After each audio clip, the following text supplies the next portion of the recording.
चौथा अध्याय गोकर्णोपाख्यान प्रारंभ। सूत जी कहते हैं, मुनिवर, उस समय अपने भक्तों के चित्त में अलौकिक भक्ति का प्रादुर्भाव हुआ देख भक्त वत्सल श्री भगवान अपना धाम छोड़कर वहां पधारे। उनके गले में वनमाला शोभा पा रही थी। श्री अंग सजल जलधर के समान श्याम वर्ण था। उस पर मनोहर पीतांबर सुशोभित था। कटि प्रदेश करधनी की लड़ियों से सुसज्जित था। सिर पर मुकुट की लटक और कानों में कुंडलों की झलक देखते ही बनती थी। वे त्रिभंग ललित भाव से खड़े हुए चित्त को चुराए लेते थे। वक्षस्थल पर कौस्तुभ मणि दमक रही थी। सारा श्रीअंग हरिचंदन से चर्चित था। उस रूप की शोभा क्या कहें। उसने तो मानो करोड़ों कामदेवों की रूप माधुरी छीन ली थी। वे परमानंद चिन्मूर्ति मधुराति मधुर मुरलीधर ऐसी अनुपम छवि से अपने भक्तों के निर्मल चित्तों में आविर्भूत हुए। भगवान के नित्य लोक निवासी लीला परिकर उद्धवादि वहां गुप्त रूप से उस कथा को सुनने के लिए आए हुए थे। प्रभु के प्रकट होते ही चारों ओर जय हो की ध्वनि होने लगी। उस समय भक्ति रस का अद्भुत प्रवाह चला। बार बार अबीर गुलाल और पुष्पों की वर्षा तथा शंख ध्वनि होने लगी। उस सभा में जो लोग बैठे थे उन्हें अपने देह, गेह और आत्मा की भी कोई सुधि न रही। उनकी ऐसी तन्मयता देखकर नारद जी कहने लगे, मुनीश्वर गण, आज सप्ताह श्रवण की मैंने यह बड़ी ही अलौकिक महिमा देखी। यहां तो जो बड़े मूर्ख, दुष्ट और पशु पक्षी भी हैं, वे सभी अत्यंत निष्पाप हो गए हैं। अतः इसमें संदेह नहीं कि कलिकाल में चित्त की शुद्धि के लिए इस भागवत कथा के समान मर्त्यलोक में पाप पुंज का नाश करने वाला कोई दूसरा पवित्र साधन नहीं है। मुनिवर, आप लोग बड़े कृपालु हैं। आपने संसार के कल्याण का विचार करके यह बिल्कुल निराला ही मार्ग निकाला है। आप कृपया यह तो बताइए कि इस कथा रूप सप्ताह यज्ञ के द्वारा संसार में कौन कौन लोग पवित्र हो जाते हैं। सनकादि ने कहा, जो लोग सदा तरह तरह के पाप किया करते हैं, निरंतर दुराचार में ही तत्पर रहते हैं और उल्टे मार्गों से चलते हैं, तथा जो क्रोधाग्नि से जलते रहने वाले कुटिल और काम परायण हैं, वे सभी इस कलयुग में सप्ताह यज्ञ से पवित्र हो जाते हैं। जो सत्य से च्युत, माता पिता की निंदा करने वाले, तृष्णा के मारे व्याकुल, आश्रम धर्म से रहित, दंभी, दूसरों की उन्नति देखकर कुढ़ने वाले और दूसरों को दुख देने वाले हैं, वे भी कलयुग में सप्ताह यज्ञ से पवित्र हो जाते हैं। जो मदिरापान, ब्रह्म हत्या, सुवर्ण की चोरी, गुरु स्त्री गमन और विश्वासघात, ये 5 महापाप करने वाले, छल छद्म परायण, क्रूर, पिशाचों के समान निर्दयी, ब्राह्मणों के धन से पुष्ट होने वाले और व्यभिचारी हैं, वे भी कलयुग में सप्ताह यज्ञ से पवित्र हो जाते हैं। जो दुष्ट आग्रह पूर्वक सर्वदा मन, वाणी या शरीर से पाप करते रहते हैं, दूसरे के धन से ही पुष्ट होते हैं तथा मलिन मन और दुष्ट हृदय वाले हैं, वे भी कलयुग में सप्ताह यज्ञ से पवित्र हो जाते हैं। नारद जी, अब हम तुम्हें इस विषय में एक प्राचीन इतिहास सुनाते हैं। उसके सुनने से ही सब पाप नष्ट हो जाते हैं।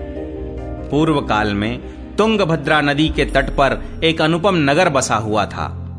वहां सभी वर्णों के लोग अपने अपने धर्मों का आचरण करते हुए सत्य और सत्कर्मों में तत्पर रहते थे।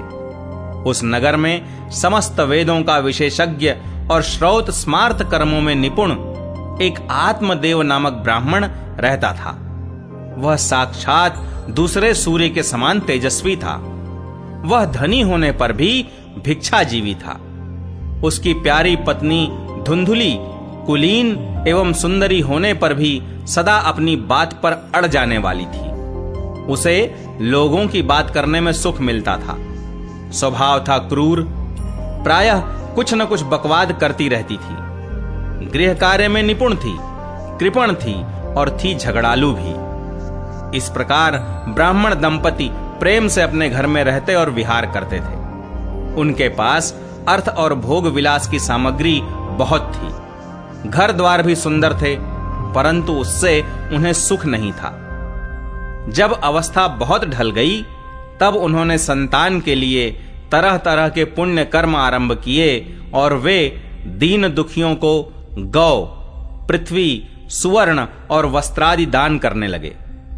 इस प्रकार धर्म मार्ग में उन्होंने अपना आधा धन समाप्त कर दिया, तो भी उन्हें पुत्र या पुत्री किसी का भी मुख देखने को न मिला।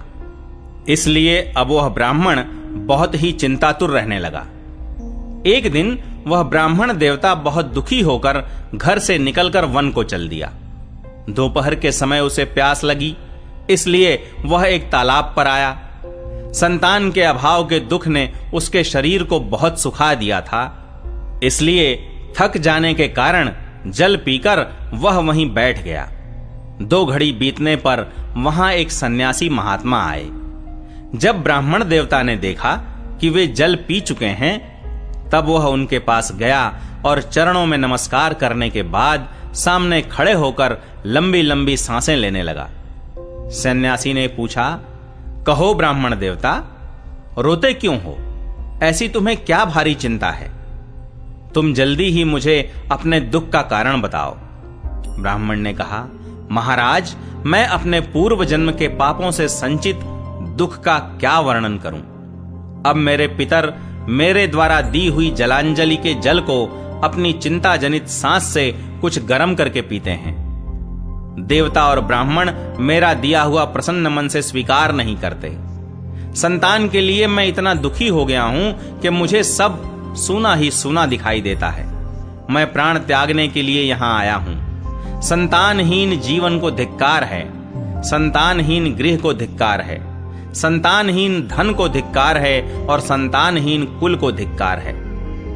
मैं जिस गाय को पालता हूं वह भी सर्वथा बांझ हो जाती है। जो पेड़ लगाता हूं उस पर भी फल फूल नहीं लगते। मेरे घर में जो फल आता है वह भी बहुत जल्दी सड़ जाता है। जब मैं ऐसा अभागा और पुत्रहीन हूं, तब फिर इस जीवन को ही रखकर मुझे क्या करना है? यूं कहकर वह ब्राह्मण दुख से व्याकुल हो उन सन्यासी महात्मा के पास फूट फूट कर रोने लगा। तब उन यतिवर के हृदय में बड़ी करुणा उत्पन्न हुई। वे योगनिष्ठ थे। उन्होंने उसके ललाट की रेखाएं देखकर सारा वृत्तांत जान लिया और फिर उसे विस्तार पूर्वक कहने लगे। सन्यासी ने कहा, ब्राह्मण देवता, इस प्रजा प्राप्ति का मोह त्याग दो। कर्म की गति प्रबल है। विवेक का आश्रय लेकर संसार की वासना छोड़ दो। विप्रवर, सुनो, मैंने इस समय तुम्हारा प्रारब्ध देखकर निश्चय किया है कि 7 जन्म तक तुम्हारे कोई संतान किसी प्रकार नहीं हो सकती। पूर्व काल में राजा सगर एवं अंग को संतान के कारण दुख भोगना पड़ा था। ब्राह्मण, अब तुम कुटुंब की आशा छोड़ दो। सन्यास में ही सब प्रकार का सुख है। ब्राह्मण ने कहा, महात्मा जी, विवेक से मेरा क्या होगा?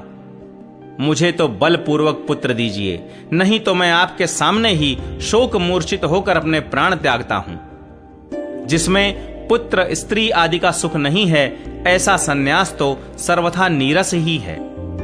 लोक में सरस तो पुत्र पौत्रादि से भरा पूरा गृहस्थाश्रम ही है। ब्राह्मण का ऐसा आग्रह देखकर उन तपोधन ने कहा, विधाता के लेख को मिटाने का हठ करने से राजा चित्रकेतु को बड़ा कष्ट उठाना पड़ा था। इसलिए दैव जिसके उद्योग को कुचल देता है, उस पुरुष के समान तुम्हें भी पुत्र से सुख नहीं मिल सकेगा। तुमने तो बड़ा हठ पकड़ रखा है और अर्थी के रूप में तुम मेरे सामने उपस्थित हो। ऐसी दशा में मैं तुमसे क्या कहूं? जब महात्मा जी ने देखा कि यह किसी प्रकार अपना आग्रह नहीं छोड़ता, तब उन्होंने उसे एक फल देकर कहा, इसे तुम अपनी पत्नी को खिला देना, इससे उसके एक पुत्र होगा। तुम्हारी स्त्री को 1 साल तक सत्य, शौच, दया, दान और एक समय एक ही अन्न खाने का नियम रखना चाहिए। यदि वह ऐसा करेगी तो बालक बहुत शुद्ध स्वभाव वाला होगा। यों कहकर वे योगिराज चले गए और ब्राह्मण अपने घर लौट आया। वहां आकर उसने वह फल अपनी स्त्री के हाथ में दे दिया और स्वयं कहीं चला गया। उसकी स्त्री तो कुटिल स्वभाव की थी ही। वह रो रो कर अपनी एक सखी से कहने लगी, सखी, मुझे तो बड़ी चिंता हो गई। मैं तो यह फल नहीं खाऊंगी। फल खाने से गर्भ रहेगा और गर्भ से पेट बढ़ जाएगा, फिर कुछ खाया पिया जाएगा नहीं। इससे मेरी शक्ति क्षीण हो जाएगी और तब बता घर का धंधा कैसे होगा। और दैववश यदि कहीं गांव में डाकुओं का आक्रमण हो गया तो गर्भिणी स्त्री कैसे भागेगी। यदि सुखदेव जी की तरह यह गर्भ भी पेट में ही रह गया तो इसे बाहर कैसे निकाला जाएगा। और कहीं प्रसव काल के समय वह टेढ़ा हो गया तो फिर प्राणों से ही हाथ धोना पड़ेगा। यों भी प्रसव के समय बड़ी भयंकर पीड़ा होती है। मैं सुकुमारी भला ये सब कैसे सह सकूंगी। मैं जब दुर्बल पड़ जाऊंगी तब ननद रानी आकर घर का सब माल मत्ता समेट ले जाएंगी और मुझसे तो सत्य शौचादि नियमों का पालन होना भी कठिन ही जान पड़ता है। जो स्त्री बच्चा जनती है उसे उस बच्चे के लालन पालन में भी बड़ा कष्ट होता है। मेरे विचार से तो वंध्या या विधवा स्त्रियां ही सुखी हैं। मन में ऐसे ही तरह तरह के कुतर्क उठने से उसने वह फल नहीं खाया और जब उसके पति ने पूछा, फल खा लिया? तब उसने कह दिया, हां खा लिया। एक दिन उसकी बहन अपने आप ही उसके घर आई। तब उसने अपनी बहन को सारा वृत्तांत सुनाकर कहा कि मेरे मन में इसकी बड़ी चिंता है। मैं इस दुख के कारण दिनों दिन दुबली हो रही हूं। बहन मैं क्या करूं? बहन ने कहा, मेरे पेट में बच्चा है। प्रसव होने पर वह बालक मैं तुझे दे दूंगी। तब तक तू गर्भवती के समान घर में गुप्त रूप से सुख से रह। तू मेरे पति को कुछ धन दे देगी तो वे तुझे अपना बालक दे देंगे। हम ऐसी युक्ति करेंगी कि जिसमें सब लोग यही कहें कि इसका बालक 6 महीने का होकर मर गया और मैं नित्य प्रति तेरे घर आकर उस बालक का पालन पोषण करती रहूंगी। तू इस समय इसकी जांच करने के लिए यह फल गौ को खिला दे। ब्राह्मणी ने स्त्री स्वभाववश जो जो उसकी बहन ने कहा था वैसे ही सब किया। इसके पश्चात समयानुसार जब उस स्त्री के पुत्र हुआ तब उसके पिता ने चुपचाप लाकर उसे धुंधली को दे दिया और उसने आत्मदेव को सूचना दे दी कि मेरे सुखपूर्वक बालक हो गया है। इस प्रकार आत्मदेव के पुत्र हुआ सुनकर सब लोगों को बड़ा आनंद हुआ। ब्राह्मण ने उसका जात कर्म संस्कार करके ब्राह्मणों को दान दिया और उसके द्वार पर गाना बजाना तथा अनेक प्रकार के मांगलिक कृत्य होने लगे।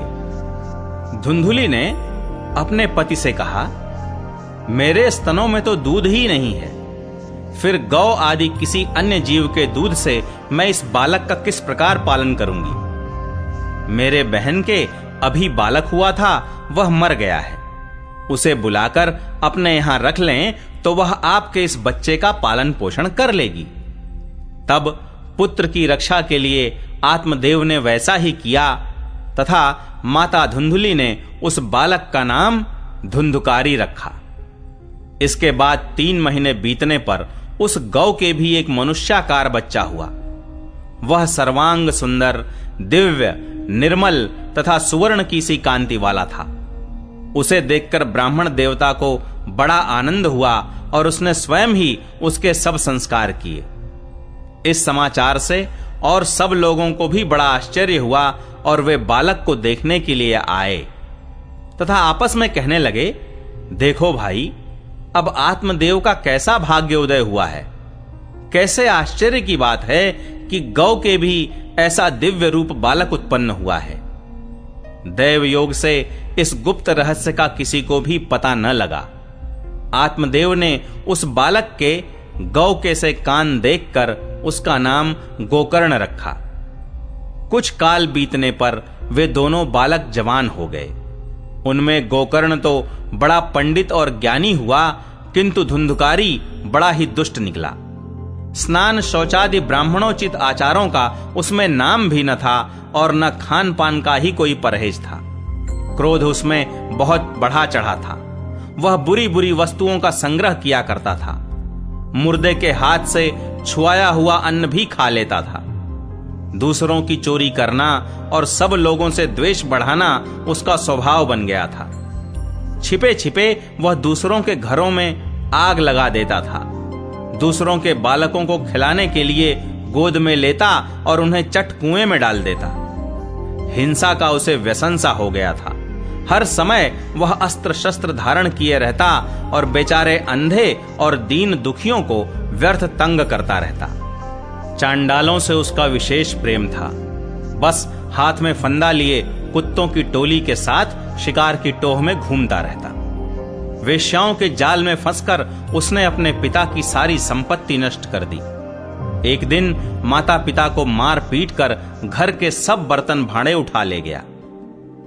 इस प्रकार जब सारी संपत्ति स्वाहा हो गई, तब उसका कृपण पिता फूट फूट कर रोने लगा और बोला, इससे तो इसकी मां का बांझ रहना ही अच्छा था। कुपुत्र तो बड़ा ही दुखदाई होता है। अब मैं कहां रहूं, कहां जाऊं? मेरे इस संकट को कौन काटेगा? हाय, मेरे ऊपर तो बड़ी विपत्ति आ पड़ी है। इस दुख के कारण अवश्य मुझे एक दिन प्राण छोड़ने पड़ेंगे। उसी समय परम ज्ञानी गोकर्ण जी वहां आए और उन्होंने पिता को वैराग्य का उपदेश करते हुए बहुत समझाया। वे बोले, पिताजी, यह संसार असार है। यह अत्यंत दुख रूप और मोह में डालने वाला है। पुत्र किसका, धन किसका?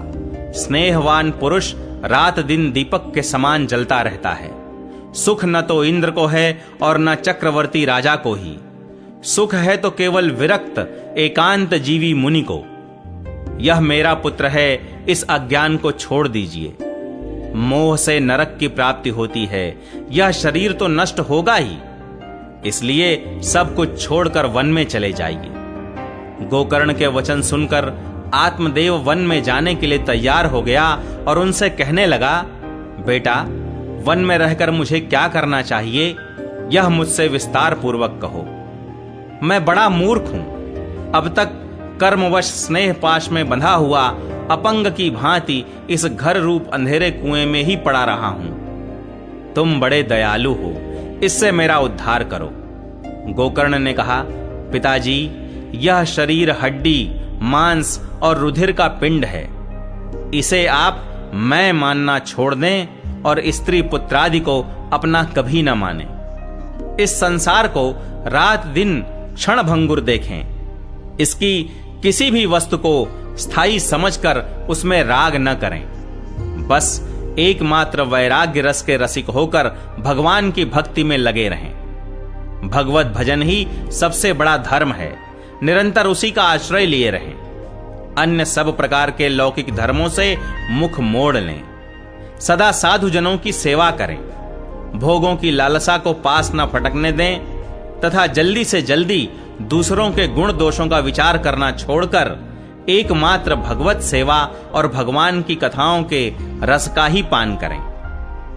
इस प्रकार पुत्र की वाणी से प्रभावित होकर आत्मदेव ने घर छोड़ दिया और वन की यात्रा की। यद्यपि उसकी आयु उस समय 60 वर्ष की हो चुकी थी, फिर भी बुद्धि में पूरी दृढ़ता थी। वहां रात दिन भगवान की सेवा पूजा करने से और नियम पूर्वक भागवत के 10वें स्कंध का पाठ करने से उसने भगवान श्री कृष्णचंद्र को प्राप्त कर लिया। 5वां अध्याय, धुंधुकारी को प्रेत योनि की प्राप्ति और उससे उद्धार।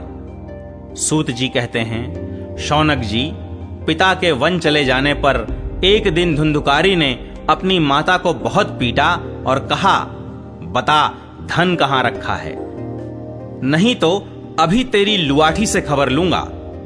उसकी इस धमकी से डरकर और पुत्र के उपद्रवों से दुखी होकर वह रात्रि के समय कुएं में जा गिरी और इसी से उसकी मृत्यु हो गई।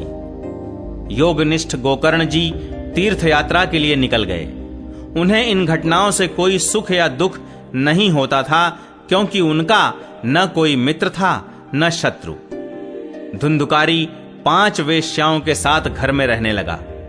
उनके लिए भोग सामग्री जुटाने की चिंता ने उसकी बुद्धि नष्ट कर दी और वह नाना प्रकार के अत्यंत क्रूर कर्म करने लगा।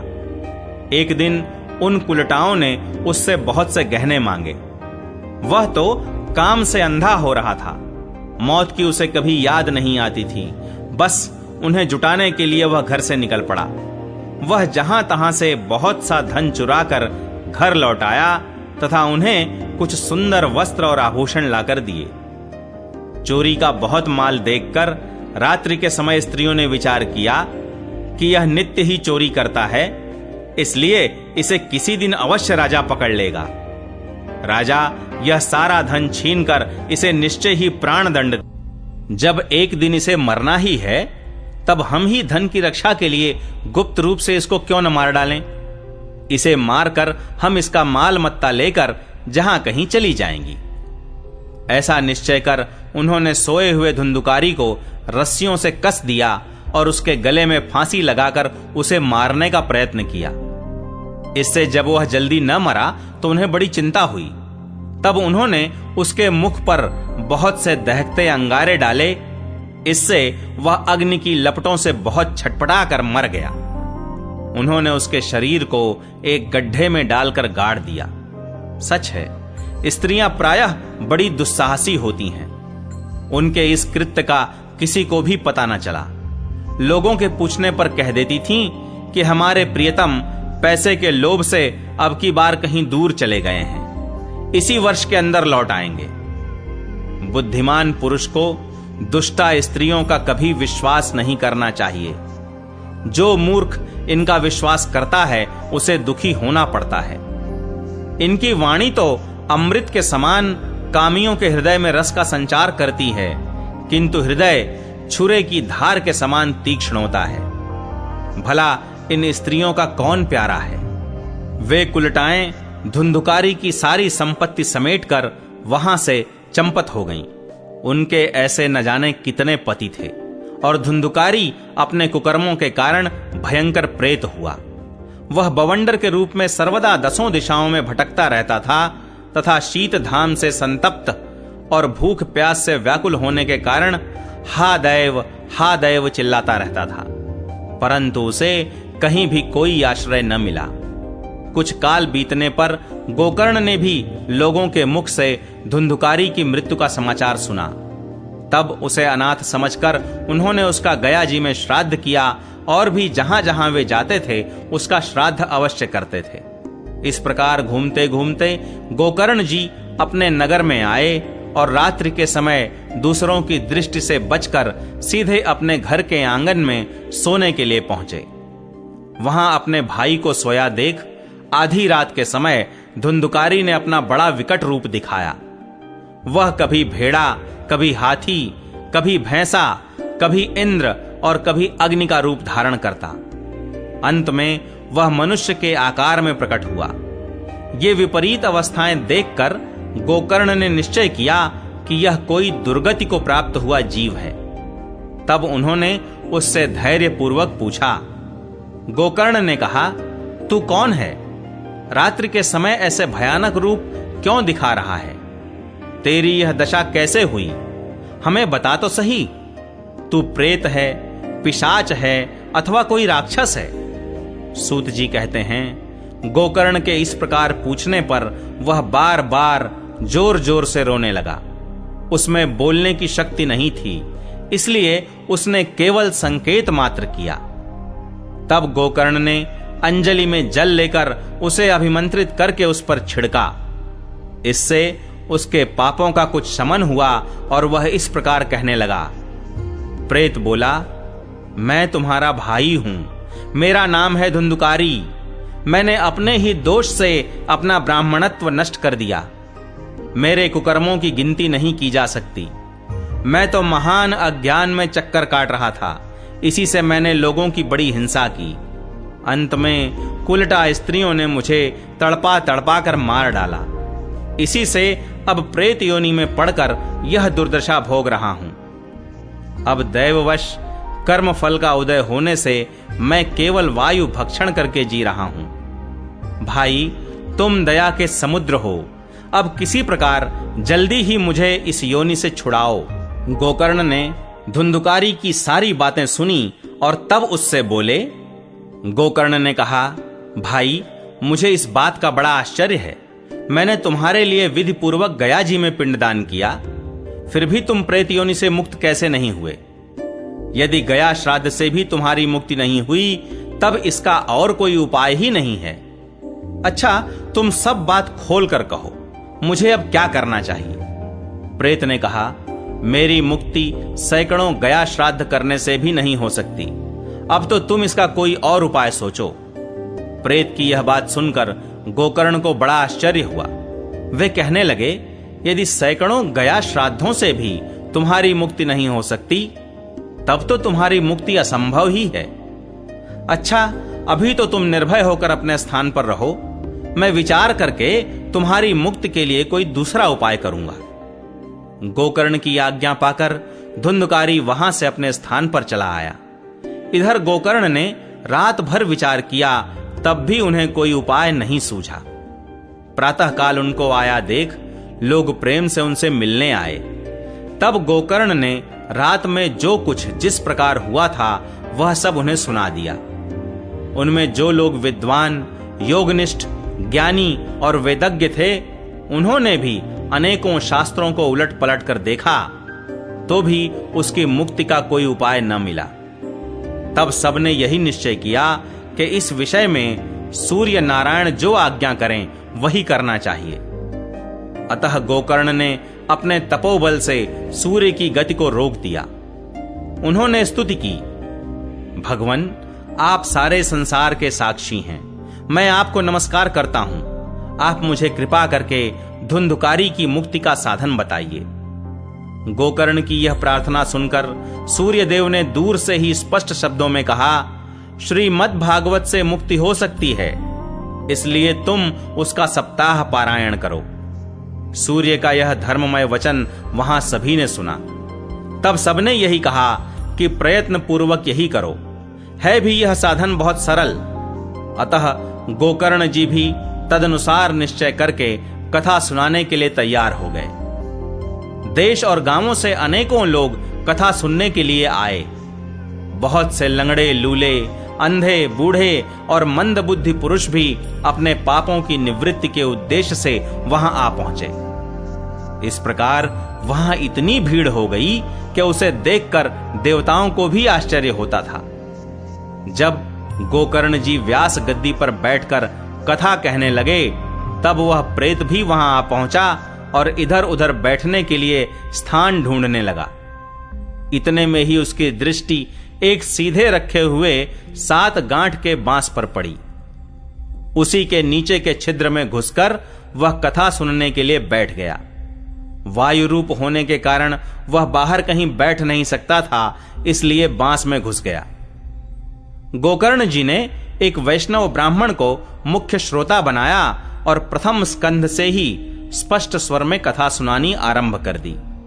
सायंकाल में जब कथा को विश्राम दिया गया, तब एक बड़ी विचित्र बात हुई। वहां सभासदों के देखते देखते उस बांस की एक गांठ तड़ तड़ शब्द करती हुई फट गई। इसी प्रकार दूसरे दिन सायंकाल में दूसरी गांठ फटी और तीसरे दिन उसी समय तीसरी। इस प्रकार 7 दिनों में 7 गांठों को फोड़कर धुंधकारी 12 स्कंधों के सुनने से पवित्र होकर प्रेत योनि से मुक्त हो गया और दिव्य रूप धारण करके सबके सामने प्रकट हुआ। उसका मेघ के समान श्याम शरीर पीतांबर और तुलसी की मालाओं से सुशोभित था तथा सिर पर मनोहर मुकुट और कानों में कमनीय कुंडल झिलमिला रहे थे। उसने तुरंत अपने भाई गोकर्ण को प्रणाम करके कहा, भाई, तुमने कृपा करके मुझे प्रेत योनि की यातनाओं से मुक्त कर दिया। यह प्रेत पीड़ा का नाश करने वाली श्रीमद् भागवत की कथा धन्य है तथा श्री कृष्ण चंद्र के धाम की प्राप्ति कराने वाला इसका सप्ताह पारायण भी धन्य है।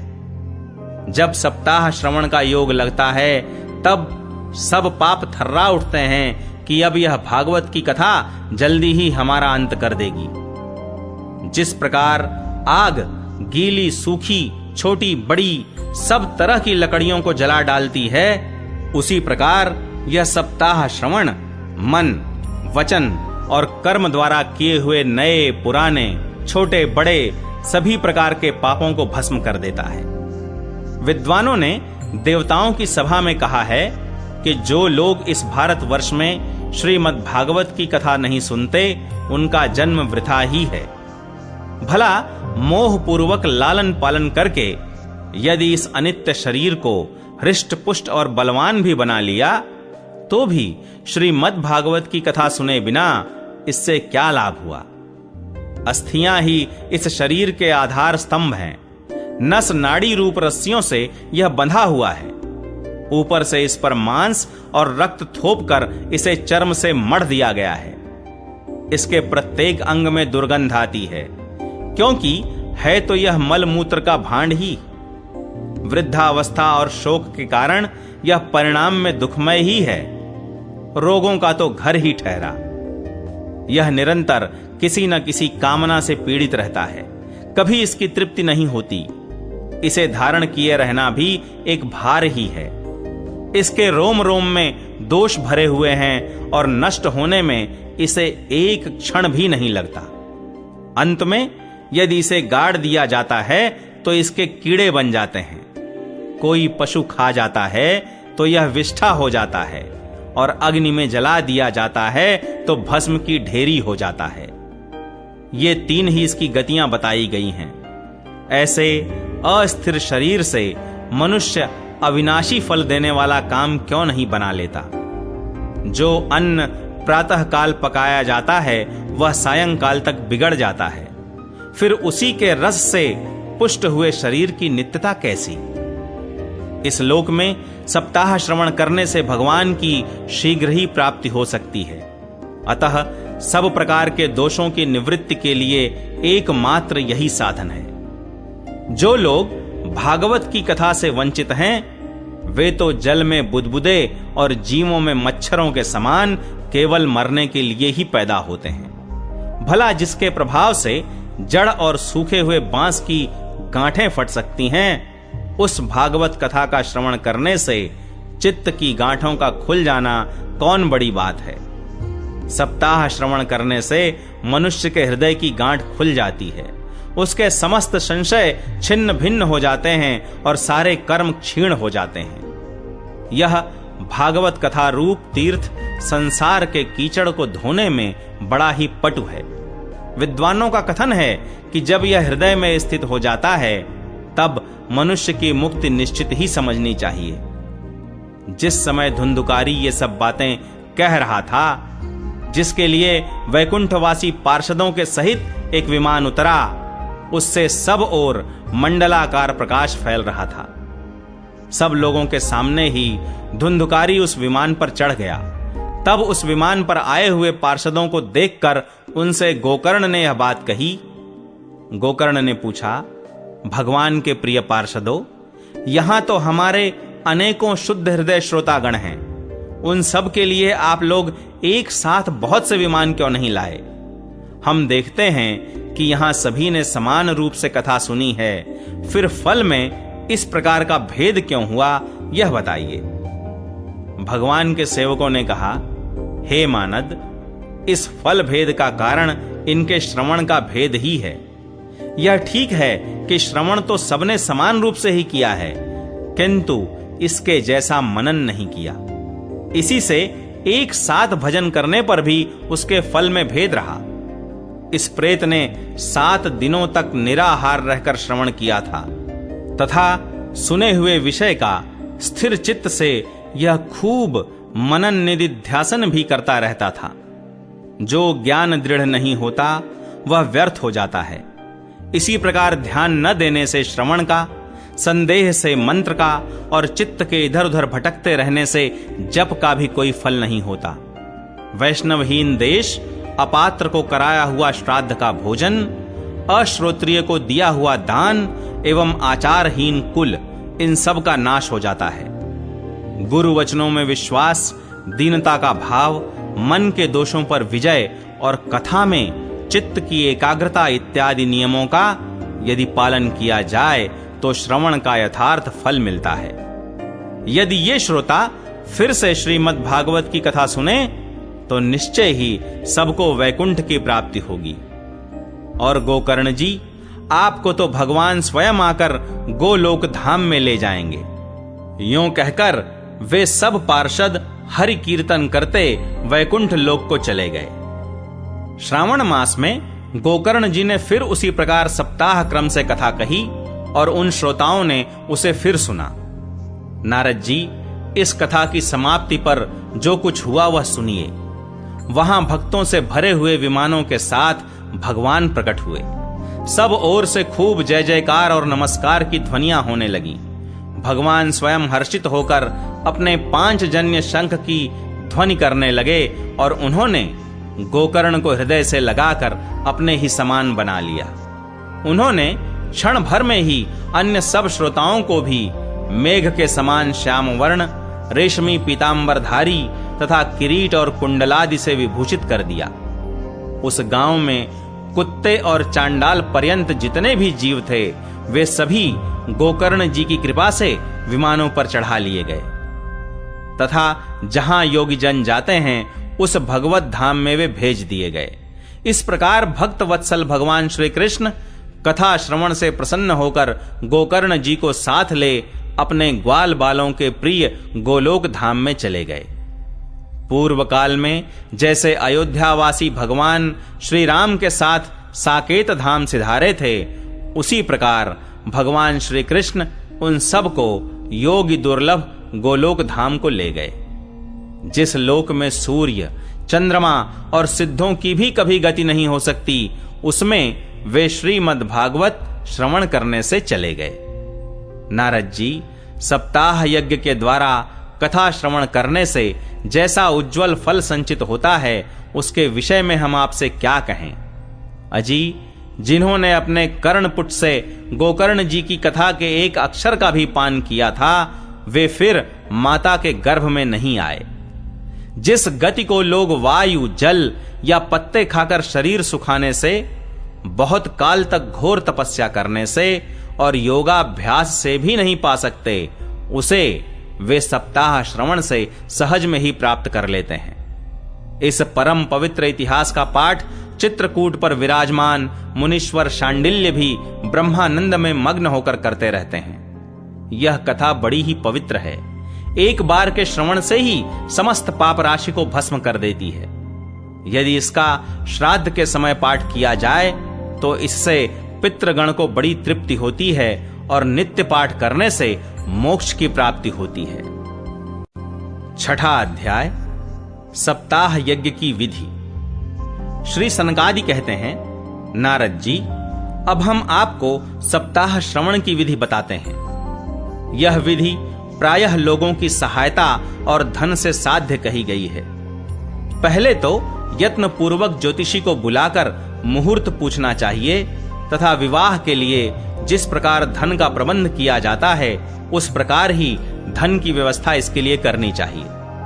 कथा आरंभ करने में भाद्रपद, आश्विन, कार्तिक, मार्गशीर्ष, आषाढ़ और श्रावण ये 6 महीने श्रोताओं के लिए मोक्ष की प्राप्ति के कारण हैं। देवर्षे, इन महीनों में भी भद्रा, व्यतिपात आदि कुयोगों को सर्वथा त्याग देना चाहिए तथा दूसरे लोग जो उत्साही हों उन्हें अपना सहायक बना लेना चाहिए। फिर प्रयत्न करके देश देशांतरों में यह संवाद भेजना चाहिए कि यहाँ कथा होगी। सब लोगों को सपरिवार पधारना चाहिए। स्त्री और शूद्रादि भगवत कथा एवं संकीर्तन से दूर पड़ गए हैं, उनको भी सूचना हो जाए ऐसा प्रबंध करना चाहिए। देश देश में जो विरक्त वैष्णव और हरि कीर्तन के प्रेमी हों उनके पास निमंत्रण पत्र अवश्य भेजें। उसे लिखने की विधि इस प्रकार बताई गई है। महानुभावों, यहां 7 दिन तक सत्पुरुषों का बड़ा दुर्लभ समागम रहेगा और अपूर्व रसमयी श्रीमद् भागवत की कथा होगी। आप लोग भगवद रस के रसिक हैं, अतः श्री भागवतामृत का पान करने के लिए प्रेम पूर्वक शीघ्र ही पधारने की कृपा करें। यदि आपको विशेष अवकाश न हो तो भी 1 दिन के लिए तो अवश्य ही कृपा करनी चाहिए, क्योंकि यहां का तो एक क्षण भी अत्यंत दुर्लभ है। इस प्रकार विनय पूर्वक उन्हें निमंत्रित करें और जो लोग आएं उनके लिए यथोचित निवास स्थान का प्रबंध करें। कथा का श्रवण किसी तीर्थ में, वन में अथवा अपने घर पर भी अच्छा माना गया है। जहां लंबा चौड़ा मैदान हो वहीं कथा स्थल रखना चाहिए। भूमि का शोधन, मार्जन और लेपन करके रंग बिरंगी धातुओं से चौक पूरे, घर की सारी सामग्री उठाकर एक कोने में रख दे। 5 दिन पहले से ही यत्न पूर्वक बहुत से बिछाने के वस्त्र एकत्र कर ले तथा केले के खंभों से सुशोभित एक ऊंचा मंडप तैयार कराए। उसे सब ओर फल, पुष्प, पत्र और चंदोवे से अलंकृत करे तथा चारों ओर झंडियां लगाकर तरह तरह के सामानों से सजा दे। उस मंडप में कुछ ऊंचाई पर 7 विशाल लोकों की कल्पना करे और उनमें विरक्त ब्राह्मणों को बुला बुलाकर बैठाए। आगे की ओर उनके लिए वहां यथोचित आसन तैयार रखे। इनके पीछे वक्ता के लिए भी एक दिव्य सिंहासन का प्रबंध करे। यदि वक्ता का मुख उत्तर की ओर रहे तो श्रोता पूर्वाभिमुख होकर बैठे, और यदि वक्ता पूर्वाभिमुख रहे तो श्रोता को उत्तर की ओर मुख करके बैठना चाहिए, अथवा वक्ता और श्रोता को पूर्व मुख होकर बैठना चाहिए। देश काल आदि को जानने वाले महानुभावों ने श्रोता के लिए ऐसा ही नियम बताया है। जो वेद शास्त्र की स्पष्ट व्याख्या करने में समर्थ हो, तरह तरह के दृष्टांत दे सकता हो तथा विवेकी और अत्यंत निष्प्रिय हो, ऐसे विरक्त और विष्णु भक्त ब्राह्मण को वक्ता बनाना चाहिए। श्रीमद् भागवत के प्रवचन में ऐसे लोगों को नियुक्त नहीं करना चाहिए जो पंडित होने पर भी अनेक धर्मों के चक्कर में पड़े हुए स्त्री लंपट एवं पाखंड के प्रचारक हों। वक्ता के पास ही उसकी सहायता के लिए एक वैसा ही विद्वान और स्थापित करना चाहिए। वह भी सब प्रकार के संशयों की निवृत्ति करने में समर्थ और लोगों को समझाने में कुशल हो। कथा प्रारंभ के दिन से एक दिन पूर्व व्रत ग्रहण करने के लिए वक्ता को क्षौर करा लेना चाहिए तथा अरुणोदय के समय शौच से निवृत्त होकर अच्छी तरह स्नान करे और संध्यादि अपने नित्य कर्मों को संक्षेप से समाप्त करके कथा के विघ्नों की निवृत्ति के लिए गणेश जी का पूजन करे। तदनंतर पितृगण का तर्पण कर पूर्व पापों की शुद्धि के लिए प्रायश्चित्त करे और एक मंडल बनाकर उसमें श्री हरि को स्थापित करे। फिर भगवान श्री कृष्ण को लक्ष्य करके मंत्रोच्चारण पूर्वक क्रमशः षोडशोपचार विधि से पूजन करे और उसके पश्चात प्रदक्षिणा तथा नमस्कार आदि कर इस प्रकार स्तुति करे। करुणा निधान, मैं संसार सागर में डूबा हुआ और बड़ा दीन हूं। कर्मों के मोह रूपी ग्राह ने मुझे पकड़ रखा है। आप इस संसार सागर से मेरा उद्धार कीजिए। इसके पश्चात धूप, दीप आदि सामग्रियों से श्रीमद् भागवत की भी बड़े उत्साह और प्रीति पूर्वक विधि विधान से पूजा करे। फिर पुस्तक के आगे नारियल रखकर नमस्कार करे और प्रसन्न चित्त से इस प्रकार स्तुति करे। श्रीमद् भागवत के रूप में आप साक्षात श्री कृष्ण चंद्र ही विराजमान हैं। नाथ, मैंने भवसागर से छुटकारा पाने के लिए आपकी शरण ली है। मेरा यह मनोरथ आप बिना किसी विघ्न बाधा के सांगोपांग पूरा करें। केशव, मैं आपका दास हूं। इस प्रकार दीन वचन कहकर फिर वक्ता का पूजन करे, उसे सुंदर वस्त्राभूषणों से विभूषित करे और फिर पूजा के पश्चात उसकी इस प्रकार स्तुति करे। शुक स्वरूप भगवन, आप समझाने की कला में कुशल और सब शास्त्रों में पारंगत हैं। कृपया इस कथा को प्रकाशित करके मेरा अज्ञान दूर करें।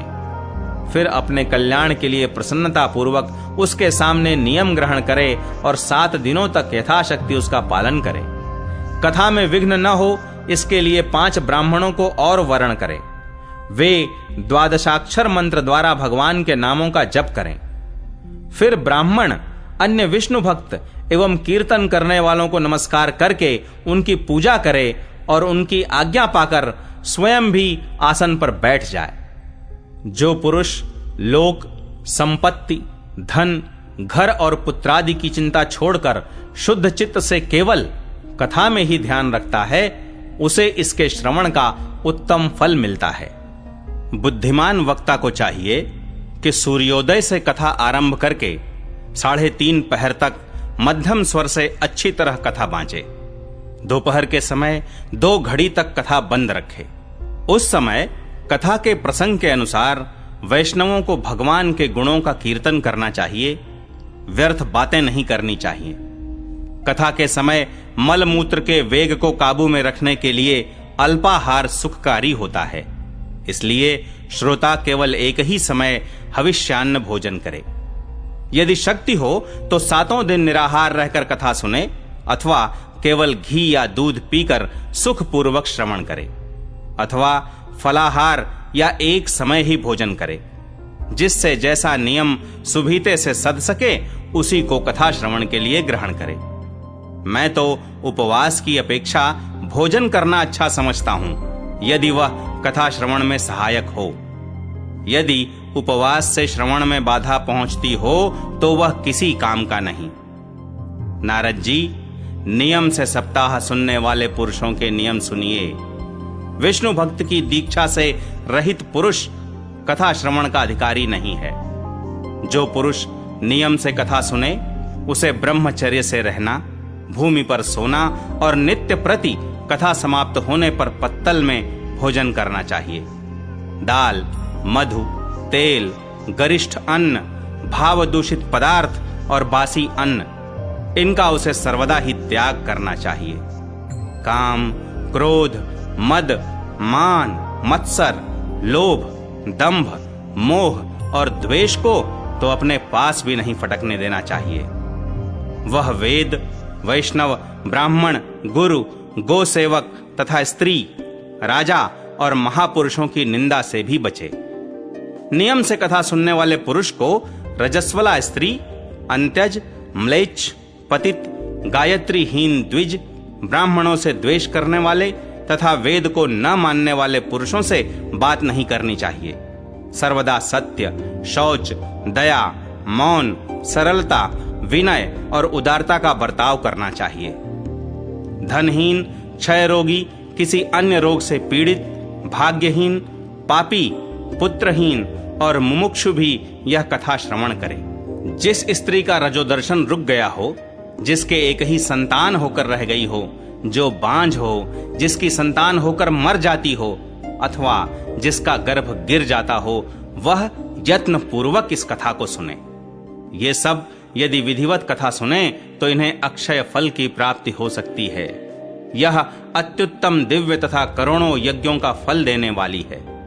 इस प्रकार इस व्रत की विधियों का पालन करके फिर उद्यापन करें। जिन्हें इसके विशेष फल की इच्छा हो वे जन्माष्टमी व्रत के समान ही इस कथा व्रत का उद्यापन करें। किंतु जो भगवान के अकिंचन भक्त हैं उनके लिए उद्यापन का कोई आग्रह नहीं है। वे श्रवण से ही पवित्र हैं, क्योंकि वे तो निष्काम भगवत भक्त हैं। इस प्रकार जब सप्ताह यज्ञ समाप्त हो जाए तब श्रोताओं को अत्यंत भक्ति पूर्वक पुस्तक और वक्ता की पूजा करनी चाहिए। फिर वक्ता श्रोताओं को प्रसाद, तुलसी और प्रसादी मालाएं दे तथा सब लोग मृदंग और झांझ की मनोहर ध्वनि से सुंदर कीर्तन करें। जय जयकार, नमस्कार और शंख ध्वनि का घोष कराए तथा ब्राह्मण और याचकों को धन और अन्न दे।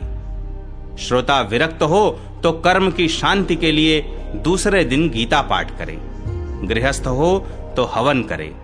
उस हवन में दशम स्कंद का एक एक श्लोक पढ़कर विधि पूर्वक खीर, मधु, घृत, तिल और अन्नादि सामग्रियों से आहुति दे अथवा एकाग्र चित्त से गायत्री मंत्र द्वारा हवन करे, क्योंकि तत्वतः यह महापुराण गायत्री स्वरूप ही है।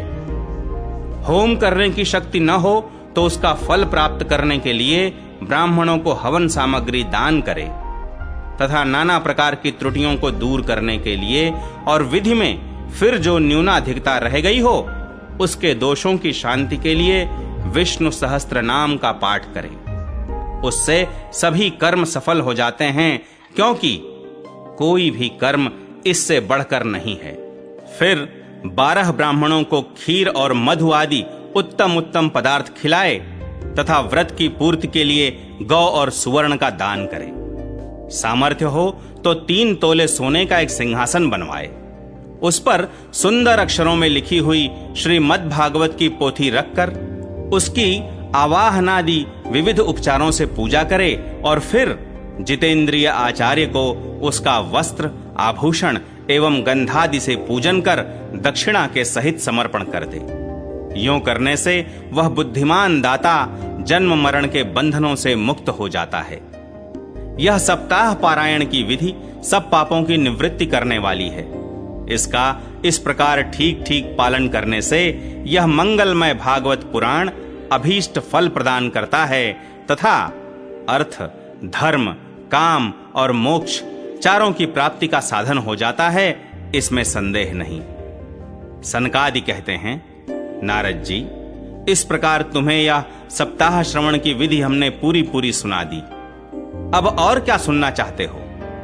इस श्रीमद् भागवत से भोग और मोक्ष दोनों ही हाथ लग जाते हैं। सूत जी कहते हैं, शौनक जी, यों कहकर महामुनि सनकादि ने 1 सप्ताह तक विधि पूर्वक इस सर्व पापनाशिनी, परम पवित्र तथा भोग और मोक्ष प्रदान करने वाली भागवत कथा का प्रवचन किया।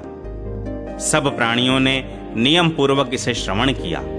इसके पश्चात उन्होंने विधि पूर्वक भगवान पुरुषोत्तम की स्तुति की।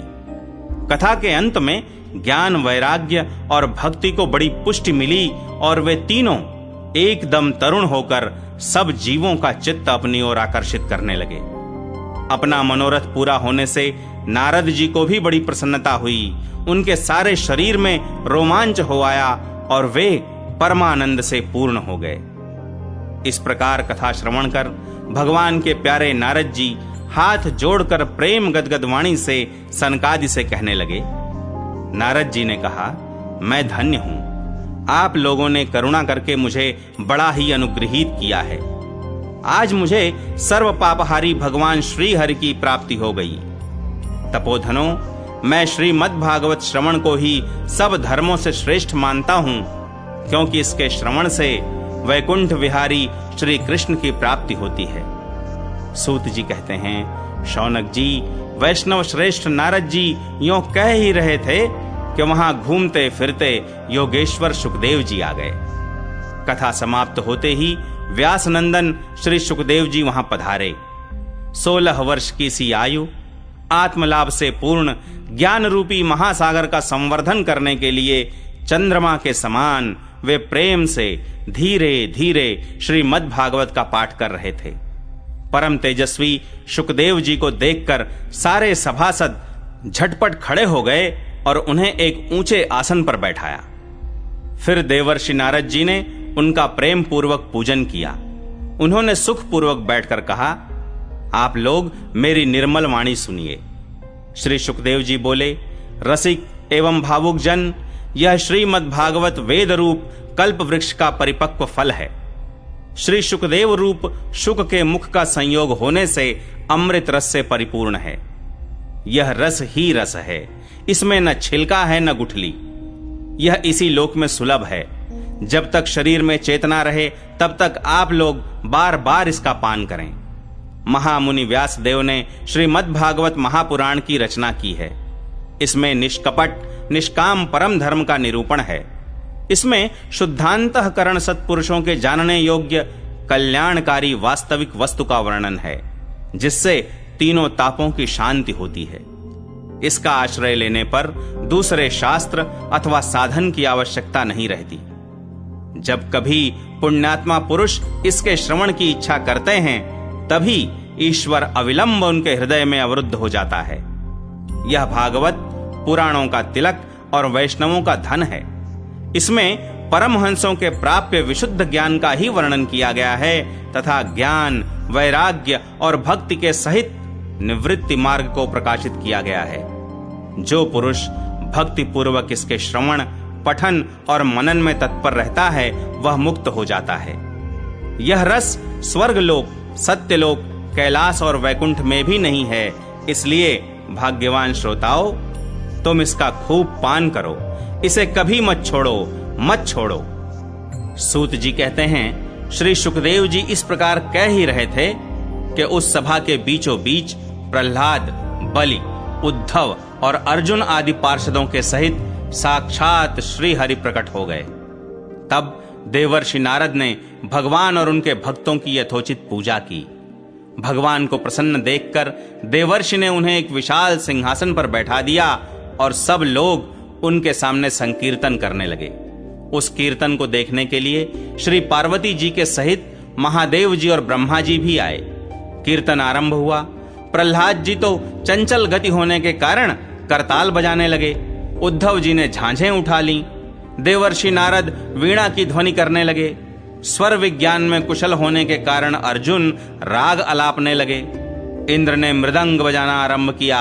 सनकादि बीच बीच में जयघोष करने लगे और इन सब के आगे सुखदेव जी तरह तरह की सरस अंग भंगी करके भाव बताने लगे। इन सब के बीच में परम तेजस्वी भक्ति, ज्ञान और वैराग्य नटों के समान नाचने लगे। ऐसा अलौकिक कीर्तन देखकर भगवान प्रसन्न हो गए और इस प्रकार कहने लगे, मैं तुम्हारी इस कथा और कीर्तन से बहुत प्रसन्न हूं। तुम्हारे भक्ति भाव ने इस समय मुझे अपने वश में कर लिया है, अतः तुम लोग मुझसे वर मांगो। भगवान के ये वचन सुनकर सब लोग बड़े प्रसन्न हुए और प्रेमार्द्र चित्त से भगवान से कहने लगे, भगवान, हमारी यह अभिलाषा है कि भविष्य में भी जहां कहीं सप्ताह कथा हो वहां आप इन पार्षदों के सहित अवश्य पधारें। हमारा यह मनोरथ पूर्ण कर दीजिए। भगवान तथास्तु कहकर अंतर्धान हो गए। इसके पश्चात नारद जी ने भगवान तथा उनके पार्षदों के चरणों को लक्ष्य करके प्रणाम किया और फिर सुखदेव जी आदि तपस्वियों को भी नमस्कार किया। कथामृत का पान करने से सब लोगों को बड़ा ही आनंद हुआ। उनका सारा मोह नष्ट हो गया। फिर वे सब लोग अपने अपने स्थानों को चले गए। उस समय सुखदेव जी ने भक्ति को उसके पुत्रों सहित अपने शास्त्र में स्थापित कर दिया। इसी से भागवत का सेवन करने से श्री हरि वैष्णवों के हृदय में आ विराजते हैं। जो लोग दरिद्रता के दुख ज्वर की ज्वाला से दग्ध हो रहे हैं, जिन्हें माया पिशाची ने रौंद डाला है तथा जो संसार समुद्र में डूब रहे हैं, उनका कल्याण करने के लिए श्रीमद् भागवत सिंहनाद कर रहा है। शौनक जी ने पूछा, सूत जी, सुखदेव जी ने राजा परीक्षित को, गोकर्ण ने धुंधुकारी को और सनकादि ने नारद जी को किस किस समय यह ग्रंथ सुनाया था, मेरा यह संशय दूर कीजिए। सूत जी ने कहा, भगवान श्री कृष्ण के स्वधाम गमन के बाद कलयुग के 30 वर्ष से कुछ अधिक बीत जाने पर भाद्रपद मास की शुक्ला नवमी को सुखदेव जी ने कथा आरंभ की थी। राजा परीक्षित के कथा सुनने के बाद कलयुग के 200 वर्ष बीत जाने पर आषाढ़ मास की शुक्ला नवमी को गोकर्ण जी ने यह कथा सुनाई थी। इसके पीछे कलयुग के 30 वर्ष और निकल जाने पर कार्तिक शुक्ला नवमी से सनकादि ने कथा आरंभ की थी। निष्पाप शौनक जी, आपने जो कुछ पूछा था उसका उत्तर मैंने आपको दे दिया।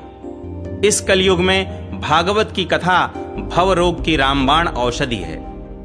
संतजन, आप लोग आदर पूर्वक इस कथा अमृत का पान कीजिए। यह श्री कृष्ण को अत्यंत प्रिय, संपूर्ण पापों का नाश करने वाला, मुक्ति का एकमात्र कारण और भक्ति को बढ़ाने वाला है। लोक में अन्य कल्याणकारी साधनों का विचार करने और तीर्थों का सेवन करने से क्या होगा? अपने दूत को हाथ में पाश लिए देखकर यमराज उसके कान में कहते हैं, देखो, जो भगवान की कथा वार्ता में मत्त हो रहे हों उनसे दूर रहना। मैं औरों को ही दंड देने की शक्ति रखता हूं, वैष्णवों को नहीं। इस असार संसार में विषय रूप विष की आसक्ति के कारण व्याकुल बुद्धि वाले पुरुषों, अपने कल्याण के उद्देश्य से आधे क्षण के लिए भी इस शुक कथा रूप अनुपम सुधा का पान करो। प्यारे भाइयों, निंदित कथाओं से युक्त कुपथ में व्यर्थ ही क्यों भटक रहे हो?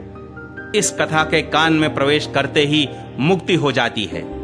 इस बात के साक्षी राजा परीक्षित हैं। श्री सुखदेव जी ने प्रेम रस के प्रवाह में स्थित होकर इस कथा को कहा था। इसका जिसके कंठ से संबंध हो जाता है वह वैकुंठ का स्वामी बन जाता है। शौनक जी, मैंने अनेक शास्त्रों को देखकर आपको यह परम गोप्य रहस्य अभी अभी सुनाया है। सब शास्त्रों के सिद्धांतों का यही निचोड़ है। संसार में इस शुक शास्त्र से अधिक पवित्र और कोई वस्तु नहीं है। अतः आप लोग परमानंद की प्राप्ति के लिए इस 12 स्कंध रूप रस का पान करें। जो पुरुष नियम पूर्वक इस कथा का भक्ति भाव से श्रवण करता है और जो शुद्धांतःकरण भगवत भक्तों के सामने इसे सुनाता है, वे दोनों ही विधि का पूरा पूरा पालन करने के कारण इसका यथार्थ फल पाते हैं। उनके लिए त्रिलोकी में कुछ भी असाध्य नहीं रह जाता।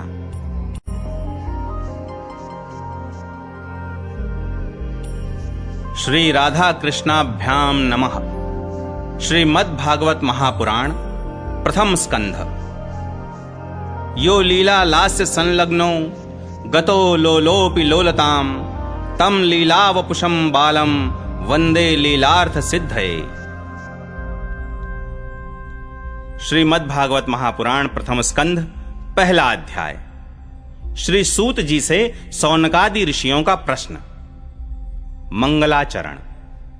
जिससे इस जगत की सृष्टि, स्थिति और प्रलय होते हैं, क्योंकि वह सभी सद्रूप पदार्थों में अनुगत है और असत पदार्थों से पृथक है, जड़ नहीं चेतन है, परतंत्र नहीं स्वयं प्रकाश है, जो ब्रह्मा अथवा हिरण्यगर्भ नहीं, प्रत्युत उन्हें अपने संकल्प से ही जिसने उस वेद ज्ञान का दान किया है, जिसके संबंध में बड़े बड़े विद्वान भी मोहित हो जाते हैं, जैसे तेजोमय सूर्य रश्मियों में जल का, जल में स्थल का और स्थल में जल का भ्रम होता है, वैसे ही जिसमें यह त्रिगुणमयी जागृत स्वप्न सुषुप्ति रूपा सृष्टि मिथ्या होने पर भी अधिष्ठान सत्ता से सत्यवत प्रतीत हो रही है, उस अपनी स्वयं प्रकाश ज्योति से सर्वदा और सर्वथा माया और माया कार्य से पूर्णतः मुक्त रहने वाले परम सत्य रूप परमात्मा का हम ध्यान करते हैं।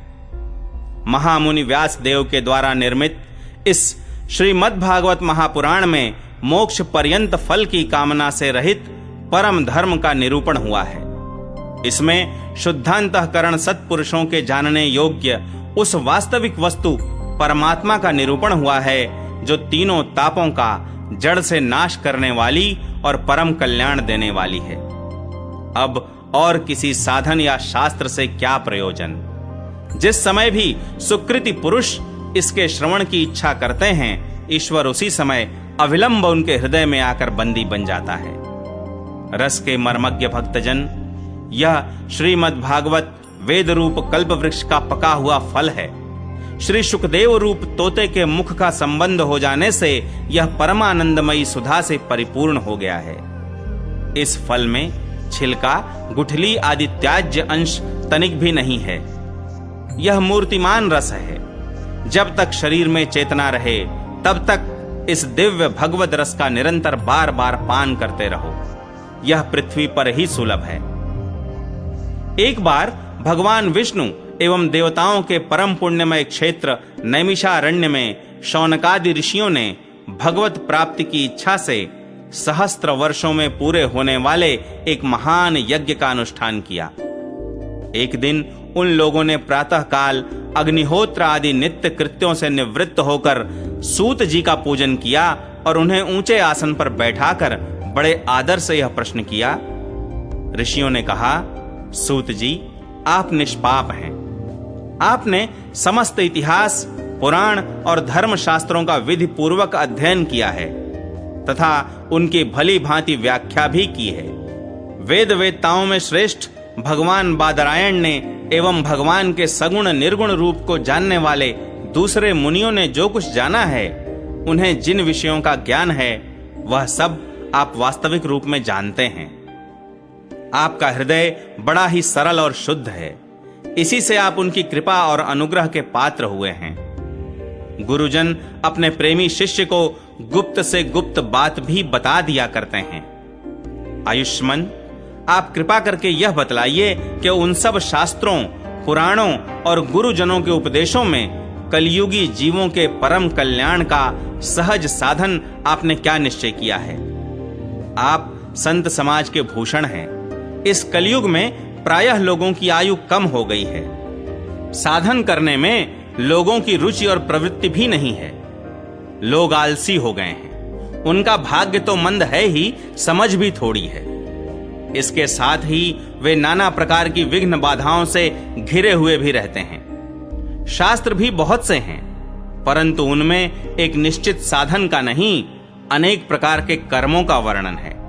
साथ ही वे इतने बड़े हैं कि उनका एक अंश सुनना भी कठिन है। आप परोपकारी हैं। अपनी बुद्धि से उनका सार निकालकर प्राणियों के परम कल्याण के लिए हम श्रद्धालुओं को सुनाइए, जिससे हमारे अंतःकरण की शुद्धि प्राप्त हो। प्यारे सूत जी, आपका कल्याण हो। आप तो जानते ही हैं कि यदुवंशियों के रक्षक भक्त वत्सल भगवान श्री कृष्ण वसुदेव की धर्म पत्नी देवकी के गर्भ से क्या करने की इच्छा से अवतीर्ण हुए थे। हम उसे सुनना चाहते हैं। आप कृपा करके हमारे लिए उसका वर्णन कीजिए, क्योंकि भगवान का अवतार जीवों के परम कल्याण और उनकी भगवत प्रेममयी समृद्धि के लिए ही होता है। यह जीव जन्म मृत्यु के घोर चक्र में पड़ा हुआ है। इस स्थिति में भी यदि वह कभी भगवान के मंगलमय नाम का उच्चारण कर ले तो उसी क्षण उससे मुक्त हो जाए, क्योंकि स्वयं भय भी भगवान से डरता रहता है। सूत जी, परम विरक्त और परम शांत मुनिजन भगवान के श्री चरणों की शरण में ही रहते हैं। अतएव उनके स्पर्श मात्र से संसार के जीव तुरंत पवित्र हो जाते हैं। इधर गंगा जी के जल का बहुत दिनों तक सेवन किया जाए तब कहीं पवित्रता प्राप्त होती है। ऐसे पुण्यात्मा भक्त जिनकी लीलाओं का गान करते रहते हैं, उन भगवान का कलिमलहारी पवित्र यश भला आत्मशुद्धि की इच्छा वाला ऐसा कौन मनुष्य होगा जो श्रवण न करे। वे लीला से ही अवतार धारण करते हैं। नारदादि महात्माओं ने उनके उदार कर्मों का गान किया है। हम श्रद्धालुओं के प्रति आप उनका वर्णन कीजिए। बुद्धिमान सूत जी, सर्वसमर्थ प्रभु अपनी योग माया से स्वच्छंद लीला करते हैं। आप उन श्री हरि की मंगलमयी अवतार कथाओं का वर्णन कीजिए। पुण्य कीर्ति भगवान की लीला सुनने से हमें कभी भी तृप्ति नहीं हो सकती, क्योंकि रसज्ञ श्रोताओं को पद पद पर भगवान की लीलाओं में नए नए रस का अनुभव होता है। भगवान श्री कृष्ण अपने को छिपाए हुए थे। लोगों के सामने ऐसी चेष्टा करते थे मानो कोई मनुष्य हों, परंतु उन्होंने बलराम जी के साथ ऐसी लीलाएं भी की हैं, ऐसा पराक्रम भी प्रकट किया है जो मनुष्य नहीं कर सकते।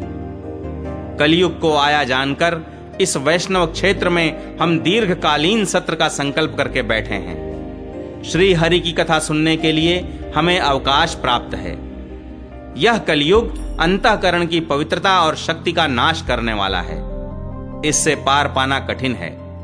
जैसे समुद्र से पार जाने वालों को कर्णधार मिल जाए, उसी प्रकार इससे पार पाने की इच्छा रखने वाले हम लोगों से ब्रह्मा ने आपको मिलाया है।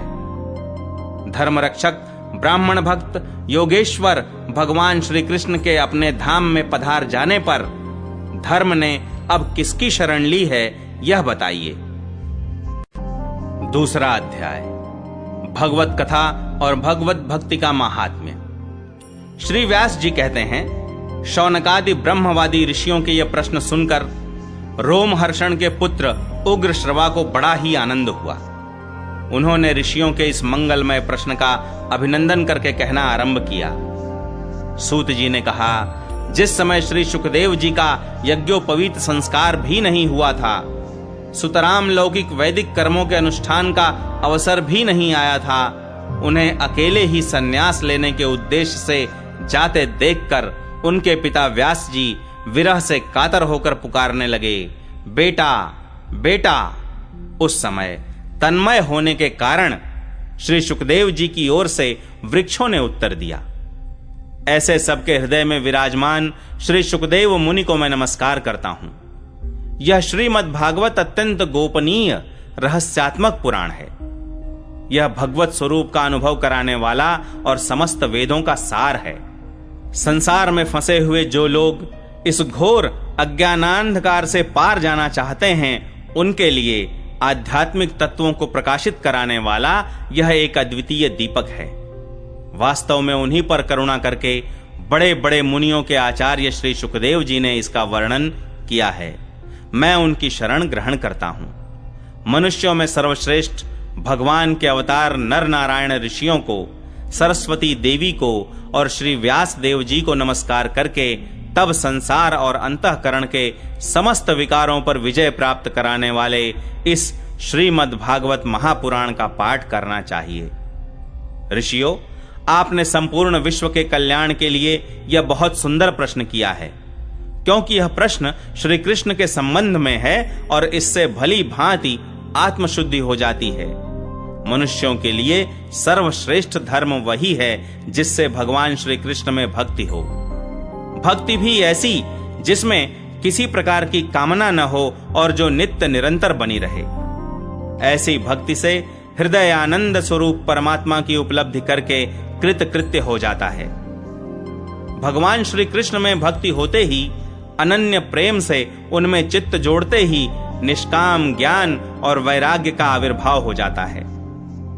धर्म का ठीक ठीक अनुष्ठान करने पर भी यदि मनुष्य के हृदय में भगवान की लीला कथाओं के प्रति अनुराग का उदय न हो तो वह निराश्रम ही श्रम है। धर्म का फल है मोक्ष। उसकी सार्थकता अर्थ प्राप्ति में नहीं है। अर्थ केवल धर्म के लिए है। भोग विलास उसका फल नहीं माना गया है। भोग विलास का फल इंद्रियों को तृप्त करना नहीं है। उसका प्रयोजन है केवल जीवन निर्वाह। जीवन का फल भी तत्व जिज्ञासा है। बहुत कर्म करके स्वर्ग आदि प्राप्त करना उसका फल नहीं है। तत्ववेत्ता लोग ज्ञाता और ज्ञेय के भेद से रहित अखंड अद्वितीय सच्चिदानंद स्वरूप ज्ञान को ही तत्व कहते हैं। उसी को कोई ब्रह्म, कोई परमात्मा और कोई भगवान के नाम से पुकारते हैं। श्रद्धालु मुनिजन भागवत श्रवण से प्राप्त ज्ञान वैराग्य युक्त भक्ति से अपने हृदय में उस परम तत्व रूप परमात्मा का अनुभव करते हैं। शौनकादि ऋषियों, यही कारण है कि अपने अपने वर्ण तथा आश्रम के अनुसार मनुष्य जो धर्म का अनुष्ठान करते हैं उसकी पूर्ण सिद्धि इसी में है कि भगवान प्रसन्न हों। इसलिए एकाग्र मन से भक्तवत्सल भगवान का ही नित्य निरंतर श्रवण, कीर्तन, ध्यान और आराधन करना चाहिए। कर्मों की गांठ बड़ी कड़ी है। विचारवान पुरुष भगवान के चिंतन की तलवार से उस गांठ को काट डालते हैं। तब भला ऐसा कौन मनुष्य होगा जो भगवान की लीला कथा में प्रेम न करे। शौनकादि ऋषियों, पवित्र तीर्थों का सेवन करने से महत सेवा, तदनंतर श्रवण की इच्छा, फिर श्रद्धा, तत्पश्चात भगवत कथा में रुचि होती है। भगवान श्री कृष्ण के यश का श्रवण और कीर्तन दोनों पवित्र करने वाले हैं।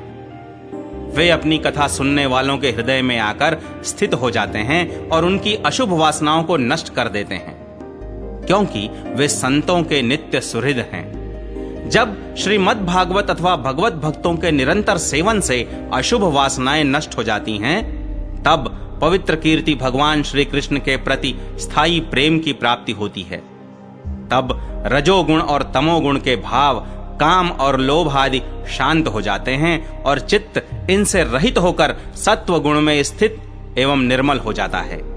इस प्रकार भगवान की प्रेममयी भक्ति से जब संसार की समस्त आसक्तियां मिट जाती हैं, हृदय आनंद से भर जाता है, तब भगवान के तत्व का अनुभव अपने आप हो जाता है। हृदय में आत्मस्वरूप भगवान का साक्षात्कार होते ही हृदय की ग्रंथि टूट जाती है। सारे संदेह मिट जाते हैं और कर्म बंधन क्षीण हो जाता है। इसी से बुद्धिमान लोग नित्य निरंतर बड़े आनंद से भगवान श्री कृष्ण के प्रति प्रेम भक्ति करते हैं, जिससे आत्म प्रसाद की प्राप्ति होती है। प्रकृति के 3 गुण हैं, सत्व, रज और तम। इनको स्वीकार करके इस संसार की स्थिति, उत्पत्ति और प्रलय के लिए एक अद्वितीय परमात्मा ही विष्णु, ब्रह्मा और रुद्र, ये 3 नाम ग्रहण करते हैं। फिर भी मनुष्यों का परम कल्याण तो सत्व गुण स्वीकार करने वाले श्री हरि से ही होता है। जैसे पृथ्वी के विकार लकड़ी की अपेक्षा धुआं श्रेष्ठ है और उससे भी श्रेष्ठ है अग्नि, क्योंकि वेदोक्त यज्ञ यागादि के द्वारा अग्नि सद्गति देने वाला है। वैसे ही तमोगुण से रजोगुण श्रेष्ठ है और रजोगुण से भी सत्वगुण श्रेष्ठ है, क्योंकि वह भगवान का दर्शन कराने वाला है। प्राचीन युग में महात्मा लोग अपने कल्याण के लिए विशुद्ध सत्वमय भगवान विष्णु की ही आराधना किया करते थे। अब भी जो लोग उनका अनुसरण करते हैं वे उन्हीं के समान कल्याण भाजन होते हैं। जो लोग इस संसार सागर से पार जाना चाहते हैं वे यद्यपि किसी की निंदा तो नहीं करते, न किसी में दोष ही देखते हैं, फिर भी घोर रूप वाले तमोगुणी रजोगुणी भैरवादी भूतपतियों की उपासना न करके सत्वगुणी विष्णु भगवान और उनके अंश कला स्वरूपों का ही भजन करते हैं। परंतु जिसका स्वभाव रजोगुणी अथवा तमोगुणी है वे धन ऐश्वर्य और संतान की कामना से भूत पितर और प्रजापतियों की उपासना करते हैं, क्योंकि इन लोगों का स्वभाव उन भूतादि से मिलता जुलता होता है। वेदों का तात्पर्य श्री कृष्ण में ही है, यज्ञों के उद्देश्य श्री कृष्ण ही हैं, योग श्री कृष्ण के लिए ही किए जाते हैं और समस्त कर्मों की परिसमाप्ति भी श्री कृष्ण में ही है। ज्ञान से ब्रह्म स्वरूप श्री कृष्ण की ही प्राप्ति होती है। तपस्या श्री कृष्ण की प्रसन्नता के लिए ही की जाती है। श्री कृष्ण के लिए ही धर्मों का अनुष्ठान होता है और सब गतियां श्री कृष्ण में ही समा जाती हैं। यद्यपि भगवान श्री कृष्ण प्रकृति और उसके गुणों से अतीत हैं, फिर भी अपनी गुणमयी माया से जो प्रपंच की दृष्टि से है और तत्व की दृष्टि से नहीं है, उन्होंने ही सर्ग के आदि में इस संसार की रचना की थी। ये सत्व रज और तम तीनों गुण उसी माया के विलास हैं। इनके भीतर रहकर भगवान इनसे युक्त सरीखे मालूम पड़ते हैं। वास्तव में तो वे परिपूर्ण विज्ञानानंद घन हैं। अग्नि तो वस्तुतः एक ही है, परंतु जब वह अनेक प्रकार की लकड़ियों में प्रकट होती है तब अनेक सी मालूम पड़ती है। वैसे ही सबके आत्मरूप भगवान तो एक ही हैं, परंतु प्राणियों की अनेकता से अनेक जैसे जान पड़ते हैं। भगवान ही सूक्ष्म भूत तन्मात्रा इंद्रिय तथा अंतःकरण आदि गुणों के विकार भूत भावों के द्वारा नाना प्रकार की योनियों का निर्माण करते हैं और उनमें भिन्न भिन्न जीवों के रूप में प्रवेश करके उन योनियों के अनुरूप विषयों का उपभोग करते कराते हैं। वे ही संपूर्ण लोकों की रचना करते हैं और देवता पशु पक्षी मनुष्य आदि योनियों में लीलावतार ग्रहण करके सत्व गुण के द्वारा जीवों का पालन पोषण करते हैं। तीसरा अध्याय भगवान के अवतारों का वर्णन। श्री सूत जी कहते हैं, सृष्टि के आदि में भगवान ने लोकों के निर्माण की इच्छा की। इच्छा होते ही उन्होंने महत्तत्व आदि से निष्पन्न पुरुष रूप ग्रहण किया। उसमें 10 इंद्रियां, 1 मन और 5 भूत, ये 16 कलाएं थीं। उन्होंने कारण जल में शयन करते हुए जब योग निद्रा का विस्तार किया, तब उनके नाभि सरोवर में से एक कमल प्रकट हुआ और उस कमल से प्रजापतियों के अधिपति ब्रह्मा जी उत्पन्न हुए। भगवान के उस विराट रूप के अंग प्रत्यंग में ही समस्त लोकों की कल्पना की गई है। वह भगवान का विशुद्ध सत्वमय श्रेष्ठ रूप है। योगी लोग दिव्य दृष्टि से भगवान के उस रूप का दर्शन करते हैं। भगवान का वह रूप हजारों पैर, जांघें, भुजाएं और मुखों के कारण अत्यंत विलक्षण है। उसमें सहस्त्रों सिर, हजारों कान, हजारों आंखें और हजारों नासिकाएं हैं। हजारों मुकुट, वस्त्र और कुंडल आदि आभूषणों से वह उल्लसित रहता है। भगवान का यही पुरुष रूप, जिसे नारायण कहते हैं, अनेक अवतारों का अक्षय कोश है। इसी से सारे अवतार प्रकट होते हैं। इस रूप के छोटे से छोटे अंश से देवता, पशु पक्षी और मनुष्य आदि योनियों की सृष्टि होती है। उन्हीं प्रभु ने पहले कौमार सर्ग में सनक, सनंदन, सनातन और सनत कुमार, इन 4 ब्राह्मणों के रूप में अवतार ग्रहण करके अत्यंत कठिन अखंड ब्रह्मचर्य का पालन किया। दूसरी बार इस संसार के कल्याण के लिए समस्त यज्ञों के स्वामी उन भगवान ने ही रसातल में गई हुई पृथ्वी को निकाल लाने के विचार से सूकर रूप ग्रहण किया। ऋषियों की सृष्टि में उन्होंने देवर्षि नारद के रूप में तीसरा अवतार ग्रहण किया और सात्वत तंत्र का, जिसे नारद पांचरात्र कहते हैं, उपदेश किया। उसमें कर्मों के द्वारा किस प्रकार कर्म बंधन से मुक्ति मिलती है, इसका वर्णन है। धर्मपत्नी मूर्ति के गर्भ से उन्होंने नर नारायण के रूप में चौथा अवतार ग्रहण किया। इस अवतार में उन्होंने ऋषि बनकर मन और इंद्रियों का सर्वथा संयम करके बड़ी कठिन तपस्या की। पांचवें अवतार में वे सिद्धों के स्वामी कपिल के रूप में प्रकट हुए और तत्वों का निर्णय करने वाले सांख्य शास्त्र का, जो समय के फेर से लुप्त हो गया था, आसुरी नामक ब्राह्मण को उपदेश किया। अनुसूया के वर मांगने पर छठे अवतार में वे अत्रि की संतान दत्तात्रेय हुए। इस अवतार में उन्होंने अलर्क एवं प्रह्लाद आदि को ब्रह्म ज्ञान का उपदेश किया। सातवीं बार रुचि प्रजापति की आकूति नामक पत्नी से यज्ञ के रूप में उन्होंने अवतार ग्रहण किया और अपने पुत्र याम आदि देवताओं के साथ स्वयंभू मनवंतर की रक्षा की। राजा नाभ की पत्नी मेरु देवी के गर्भ से ऋषभ देव के रूप में भगवान ने आठवां अवतार ग्रहण किया। इस रूप में उन्होंने परमहंसों का वह मार्ग, जो सभी आश्रमियों के लिए वंदनीय है, दिखाया। ऋषियों की प्रार्थना से 9वीं बार वे राजा पृथु के रूप में अवतीर्ण हुए। शौनक आदि ऋषियों, इस अवतार में उन्होंने पृथ्वी से समस्त औषधियों का दोहन किया था। इससे यह अवतार सबके लिए बड़ा ही कल्याणकारी हुआ। चाक्षुष मनवंतर के अंत में जब सारी त्रिलोकी समुद्र में डूब रही थी, तब उन्होंने मत्स्य के रूप में 10वां अवतार ग्रहण किया और पृथ्वी रूपी नौका पर बैठाकर अगले मनवंतर के अधिपति वैवस्वत मनु की रक्षा की। जिस समय देवता और दैत्य समुद्र मंथन कर रहे थे, उस समय 11वां अवतार धारण करके कच्छप रूप से भगवान ने मंदराचल को अपनी पीठ पर धारण किया। 12वीं बार धन्वंतरी के रूप में अमृत लेकर समुद्र से प्रकट हुए और 13वीं बार मोहिनी रूप धारण करके दैत्यों को मोहित करते हुए देवताओं को अमृत पिलाया। 14वें अवतार में उन्होंने नरसिंह रूप धारण किया और अत्यंत बलवान दैत्यराज हिरण्यकशिपु की छाती अपने नखों से अनायास इस प्रकार फाड़ डाली, जैसे चटाई बनाने वाला सींक को चीर डालता है। 15वीं बार वामन का रूप धारण करके भगवान दैत्यराज बलि के यज्ञ में गए। वे चाहते तो थे त्रिलोकी का राज्य, परंतु मांगी उन्होंने केवल 3 पग पृथ्वी। 16वें परशुराम अवतार में जब उन्होंने देखा कि राजा लोग ब्राह्मणों के द्रोही हो गए हैं, तब क्रोधित होकर उन्होंने पृथ्वी को 21 बार क्षत्रियों से शून्य कर दिया। इसके बाद 17वें अवतार में सत्यवती के गर्भ से पराशर जी के द्वारा वे व्यास के रूप में अवतीर्ण हुए।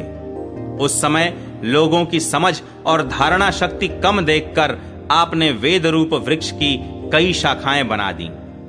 18वीं बार देवताओं का कार्य संपन्न करने की इच्छा से उन्होंने राजा के रूप में रामावतार ग्रहण किया और सेतु बंधन, रावण वध आदि वीरतापूर्ण बहुत सी लीलाएं की। 19वें और 20वें अवतारों में उन्होंने यदुवंश में बलराम और श्री कृष्ण के नाम से प्रकट होकर पृथ्वी का भार उतारा। उसके बाद कलयुग आ जाने पर मगध देश बिहार में देवताओं के द्वेषी दैत्यों को मोहित करने के लिए अजन के पुत्र रूप में आपका बुद्धावतार होगा। इसके भी बहुत पीछे जब कलयुग का अंत समीप होगा और राजा लोग प्रायः लुटेरे हो जाएंगे, तब जगत के रक्षक भगवान विष्णु यश नामक ब्राह्मण के घर कल की रूप में अवतीर्ण होंगे। शौनकादि ऋषियों, जैसे अगाध सरोवर से हजारों छोटे छोटे नाले निकलते हैं, वैसे ही सत्वनिधि भगवान श्री हरि के असंख्य अवतार हुआ करते हैं। ऋषि, मनु, देवता, प्रजापति, मनुपुत्र और जितने भी महान शक्तिशाली हैं, वे सब के सब भगवान के ही अंश हैं। ये सब अवतार तो भगवान के अंशावतार अथवा कलावतार हैं, परंतु भगवान श्री कृष्ण तो स्वयं भगवान ही हैं। जब लोग दैत्यों के अत्याचार से व्याकुल हो उठते हैं, तब युग युग में अनेक रूप धारण करके भगवान उनकी रक्षा करते हैं। भगवान के दिव्य जन्मों की यह कथा अत्यंत गोपनीय रहस्यमयी है। जो मनुष्य एकाग्र चित्त से नियम पूर्वक सायंकाल और प्रातःकाल प्रेम से इसका पाठ करता है, वह सब दुखों से छूट जाता है। प्राकृत स्वरूप रहित चिन्मय भगवान का जो यह स्थूल जगदाकार रूप है, यह उनकी माया के महत्त्वादी गुणों से भगवान में ही कल्पित है। जैसे बादल वायु के आश्रय रहते हैं और धूसरपना धूल में होता है, परंतु अल्प बुद्धि मनुष्य बादलों का आकाश में और धूसरपने का वायु में आरोप करते हैं, वैसे ही अविवेकी पुरुष सबके साक्षी आत्मा में स्थूल दृश्य रूप जगत का आरोप करते हैं। इस स्थूल रूप से परे भगवान का एक सूक्ष्म अव्यक्त रूप है, जो न तो स्थूल की तरह आकारादि गुणों वाला है और न देखने सुनने में ही आ सकता है। वही सूक्ष्म शरीर है। आत्मा का आरोप या प्रवेश होने से यही जीव कहलाता है और इसी का बार बार जन्म होता है। उपर्युक्त सूक्ष्म और स्थूल शरीर अविद्या से ही आत्मा में आरोपित हैं। जिस अवस्था में आत्मस्वरूप के ज्ञान से यह आरोप दूर हो जाता है, उसी समय ब्रह्म का साक्षात्कार होता है। तत्वज्ञानी लोग जानते हैं कि जिस समय यह बुद्धि रूपा परमेश्वर की माया निवृत्त हो जाती है, उस समय जीव परमानंदमय हो जाता है और अपनी स्वरूप महिमा में प्रतिष्ठित होता है। वास्तव में जिनके जन्म नहीं है और कर्म भी नहीं है, उन हृदयेश्वर भगवान के अप्राकृत जन्म और कर्मों का तत्वज्ञानी लोग इसी प्रकार वर्णन करते हैं, क्योंकि उनके जन्म और कर्म वेदों के अत्यंत गोपनीय रहस्य हैं। भगवान की लीला अमोघ है। वे लीला से ही इस संसार का सृजन, पालन और संहार करते हैं, किंतु इसमें आसक्त नहीं होते। प्राणियों के अंतःकरण में छिपे रहकर ज्ञानेंद्रिय और मन के नियंता के रूप में उनके विषयों को ग्रहण भी करते हैं, परंतु उनसे अलग रहते हैं। वे परम स्वतंत्र हैं। ये विषय कभी उन्हें लिप्त नहीं कर सकते। जैसे अनजान मनुष्य जादूगर अथवा नट के संकल्प और वचनों से की हुई करामात को नहीं समझ पाता, वैसे ही अपने संकल्प और वेदवाणी के द्वारा भगवान के प्रकट किए हुए इन नाना नाम और रूपों को तथा उनकी लीलाओं को कुबुद्धि जीव बहुत सी तर्क युक्तियों के द्वारा नहीं पहचान सकता।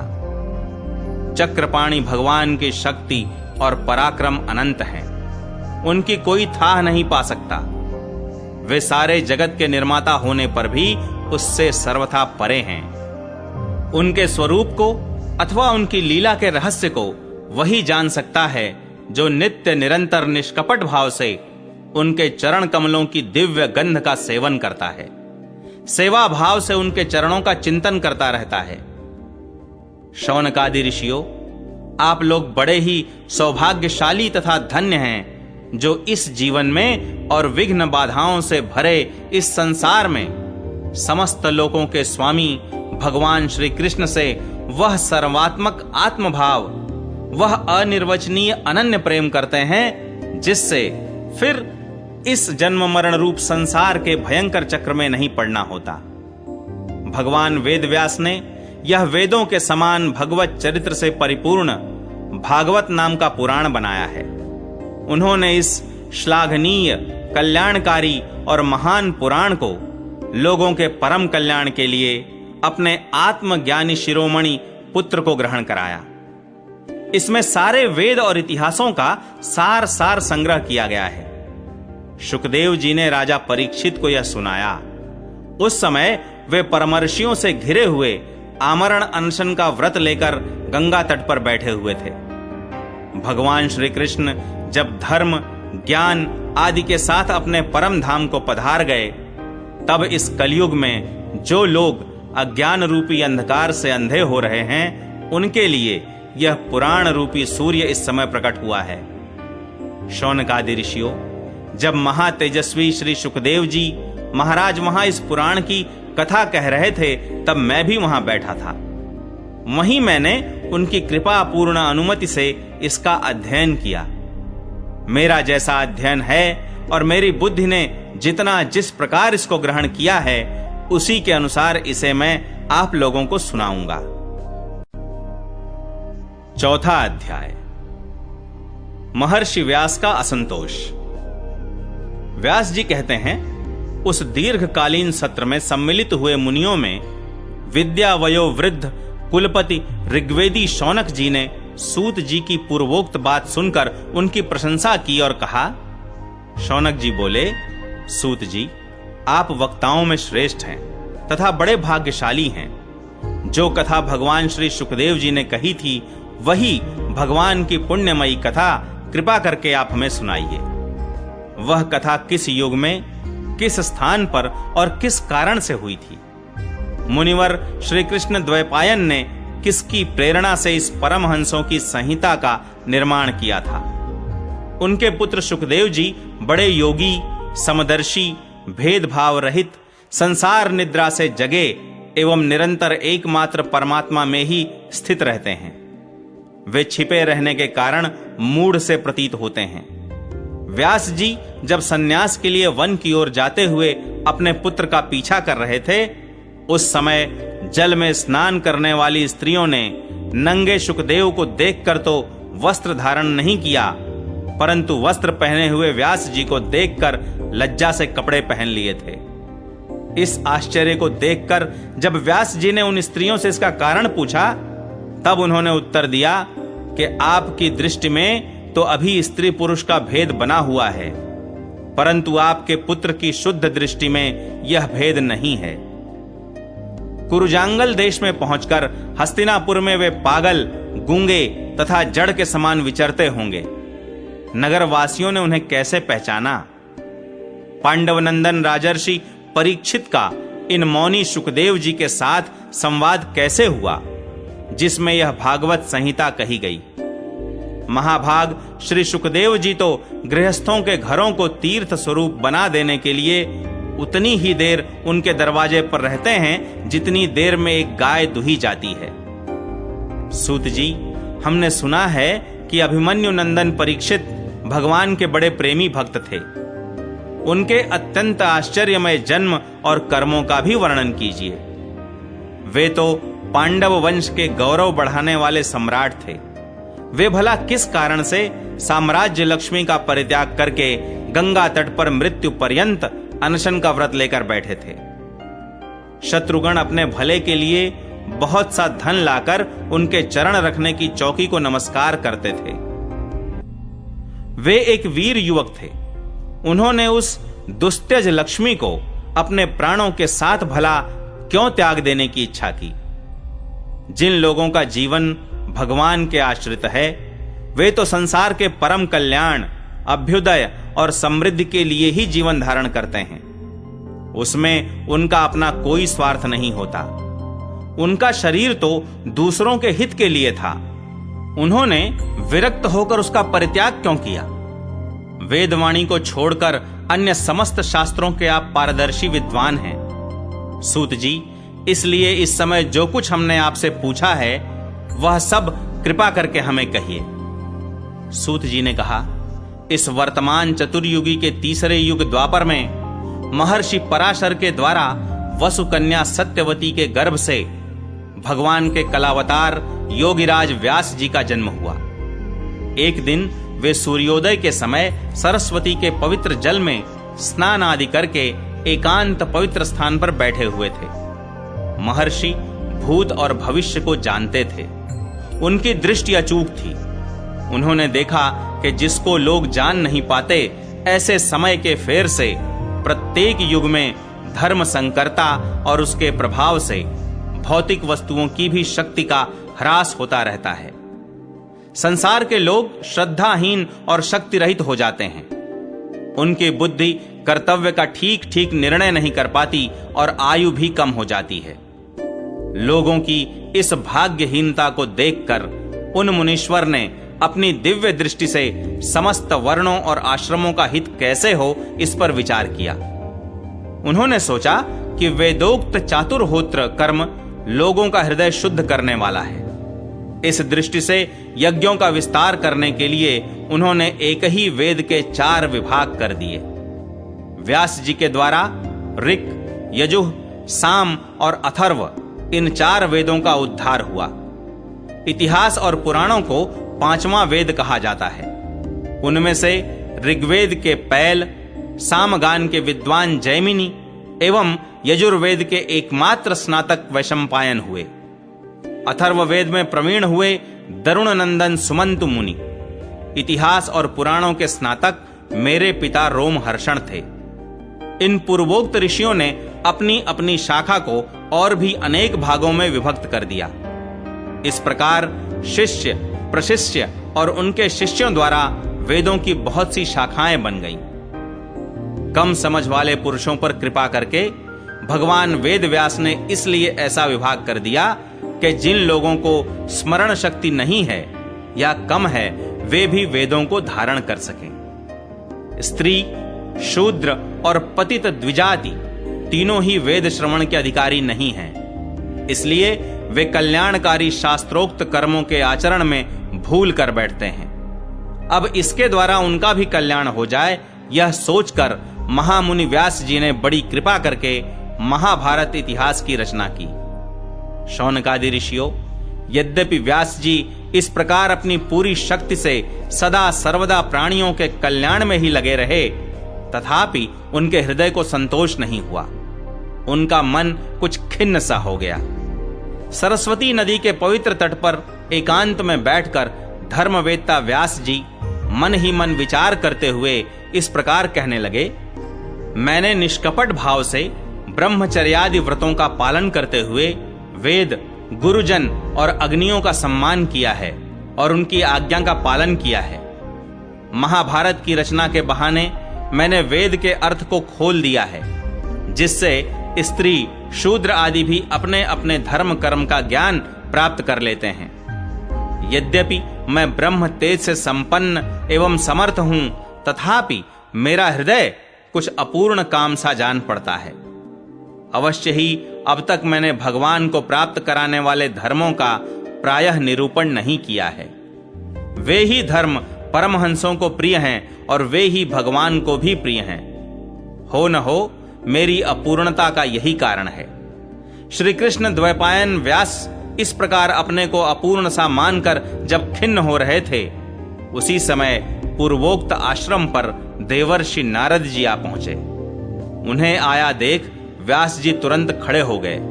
उन्होंने देवताओं के द्वारा सम्मानित देवर्षि नारद की विधि पूर्वक पूजा की।